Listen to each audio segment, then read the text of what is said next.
देश भर में बड़ी चर्चा भी हुई है। जरूरत भी है शायद आज की तारीख में, जिस तरीके से थोड़ा सा कहीं ना कहीं क्रेडिबिलिटी भी बनती है नेताओं की। मैं सागर जी, आपने जिस तरीके से कहा कि आप इंटर्नशिप लोगों की गांव में जाकर करा रहे हैं, फैमिली से जोड़ रहे हैं, ये कितना थोड़ा सा इंग्लिश में फैसिनेटिंग लगता है युवाओं को, क्योंकि वो शायद सोच रहे हैं कि हम किसान बने या उनकी प्रॉब्लम्स को समझें, और उसको मॉडर्नाइज करना बहुत जरूरी है शायद। नहीं तो अगर हर कोई ये कहे कि हमें तो किसानी करनी नहीं है, क्योंकि आज की पीढ़ी शायद दूर होती जा रही है, तो उससे जोड़ना आपके लिए कितना मुश्किल है, और उसको आप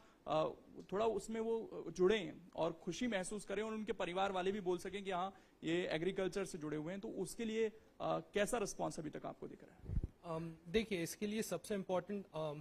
पहले तो जो बच्चा हमारे यहाँ बीएससी एग्रीकल्चर कर रहा है वो कहीं ना कहीं उस फील्ड से जुड़ना चाहता है। कई बार बच्चों को ये तकलीफ जरूर होती है कि हमें आप 6 महीने के लिए गांव में ही भेज रहे हैं, जो कि अब कई कोर्सेज में होता है, मेडिकल कोर्सेज में भी होता है कि वेरन आपका एमबीबीएस खत्म हो उसके बाद आपको गांव में अपनी सेवाएं देनी है कुछ टाइम के लिए।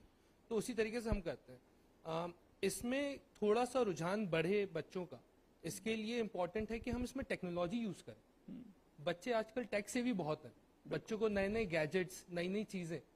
बहुत इंटरेस्ट करती हैं। तो वही मैंने आपको बताया, जैसे ड्रोन की सेवाएं हैं, तो अब बच्चा जो पहले जाके मैपिंग करना जिसको इंटरेस्टिंग नहीं लगता था कि मैं पूरे खेत में पैदल घूमूंगा, मैं मतलब इतना लंबा चक्कर लगाना, एकड़ों का खेत है सारा, अब उसी बच्चे को जब आप ड्रोन की ट्रेनिंग देके और बोलते हो कि आप ये ड्रोन उड़ाइए और इससे पूरी मैपिंग करिए, तो वो बच्चा बहुत इंटरेस्टेड हो जाता है इस चीज में। तो हमें इस चीजों को डिजिटलाइजेशन और टेक्नोलॉजी वाइज अपग्रेड करना पड़ेगा अगर हम चाहते हैं कि स्टूडेंट्स का इंटरेस्ट इन चीजों में बढ़े जो कि फिजिकल ज्यादा मांगती हैं और जिनमें नॉर्मली बच्चों को इतना इंटरेस्ट नहीं हो। ठीक है, एक छोटा सा रिएक्शन विशाल जी आपसे भी मैं लेना चाहता हूँ कि देखिए, डॉक्टर जब